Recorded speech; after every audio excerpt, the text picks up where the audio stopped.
नमस्कार।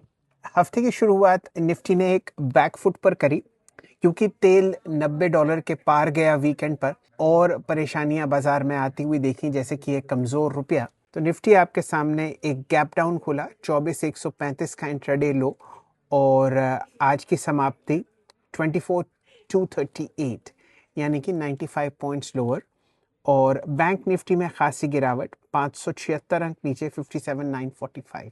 HDFC bank, axis bank और Kotak bank के जो नतीजे थे वो बाजार को अच्छे नहीं लगे और उस वजह से भी काफ़ी गिरावट आपने बाजार में आते हुए देखी। हालांकि इंट्राडे लोस से दोनों इंडिसेस काफ़ी ऊपर बंद हुए हैं, यानी कि डिमांड बाजार में बरकरार है। बल्कि मिड कैप्स और स्मॉल कैप्स में आपने हरा निशान देखा। निफ्टी मिड कैप 100 इंडेक्स 375 अंक ऊपर और निफ्टी स्मॉल कैप 100 इंडेक्स लगभग 30 अंक ऊपर बंद होता हुआ दिखा। ब्रॉडर मार्केट्स में एडवांस डिक्लाइन रेशियो बुल्स के फेवर में था। 1593 स्टॉक्स हरे निशान में बंद हुए, मुकाबले लगभग 1350 के, जहां पर आपने लाल निशान देखा। आइए ज़रा बाजार को और बारीकी से देखते हैं। सबसे पहले और इंडिसेस पर नज़र डालते हैं। अलावा निफ्टी के आपने पीएसयू बैंकिंग इंडेक्स में बहुत ज़बरदस्त उछाल देखा। वापस तेज़ी एसबीआई, कैनरा बैंक, पीएनबी और अन्य कई छोटे मंझले पब्लिक सेक्टर बैंक्स में, क्योंकि यहाँ पर जो नतीजे आ रहे हैं वो बाजार को पसंद आते हुए। निफ्टी का फार्मा, एनर्जी और नेक्स्ट 50 इंडेक्स भी हरे निशान में आपको बंद होता हुआ दिखा। अब ज़रा ध्यान देते हैं टॉप ट्रेडेड काउंटर्स पर, जहाँ पर खासी बिकवाली हमने आते हुए देखी। एचडीएफसी बैंक 5% नीचे और 4,375 करोड़ का ट्रांजैक्शन यहाँ पर हुआ। आज का एफआई नंबर नेगेटिव होगा। एक्सिस बैंक 5% नीचे 3,193 करोड़ का ट्रांजैक्शन। रिलायंस आधा प्रतिशत नीचे 1,900 करोड़ का ट्रांजैक्शन।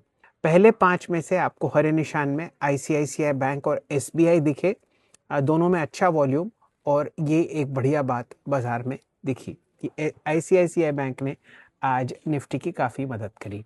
अलावा इसके मैंने सुबह ही आपको बताया था कि हिमाद्री स्पेशलिटी केमिकल्स में तेज़ी होगी। आज ये काउंटर 3.8% ऊपर एक फ्रेश रिकॉर्ड हाई पर बंद होता हुआ दिखा। अलावा इसके आपने टॉप गेनर्स में देखा PNB 5.6% higher, Torrent Pharma 5% higher, JSW Energy 4.9% higher, Schneider और गैब्रियल में आपने 4 और 5% की तेज़ी देखी। यूनियन बैंक 4.4% हायर आपको बंद होता हुआ दिखा। कहाँ पर मुनाफा वसूली थी? मैप माई इंडिया, एक्सिस बैंक, ई क्लर्क, एचडीएफसी बैंक और गैलेंट इस्पात आपको 4 से 6% नीचे बंद होते हुए दिखे। कौन से काउंटर्स में रिकॉर्ड हाइज? एचएससीएल, गैब्रियल, नवीन फ्लोरी, सोलार इंडस्ट्रीज और जाइडस वेलनेस में आपने फ्रेश रिकॉर्ड हाइज लगते हुए देखे। अलावा इसके वॉल्यूम जहां पर अच्छी तेजी है और अच्छा प्राइस एक्शन है वो है इंडियन ओवरसीज बैंक 3.4% हायर, 35 रुपए पर 12 गुना 5 डे एवरेज से ज़्यादा आपको वॉल्यूम होती हुई दिखी। पीएनबी में 7.5 गुना ज़्यादा वॉल्यूम हुई, यानी कि 11 करोड़ 89 लाख शेयर ट्रेड हुए। आईओबी में 3 करोड़ 7 लाख शेयर ऊपर आपको ट्रेड होते हुए दिखे। एस्कॉर्ट्स में 1.5% की वृद्धि, सारेगामा में 4% की तेजी और शाम मेटेलिक्स में 3.2% का इजाफा देखा गया। बेसिकली मार्केट्स अब मिड ईस्ट कॉन्फ्लिक्ट को ज़रा परे रख रहे हैं। एक नीजर्क रिएक्शन ज़रूर होता है रुपए की कमज़ोरी की वजह से और तेल की तेज़ी की वजह से, लेकिन अब बाय एंड लार्ज निफ्टी भी इतना रिएक्ट नहीं करता। नीजर्क आपको गैप डाउन देता है, लेकिन उसके बाद फिर ऊपरी सतह की तरफ बढ़ता हुआ।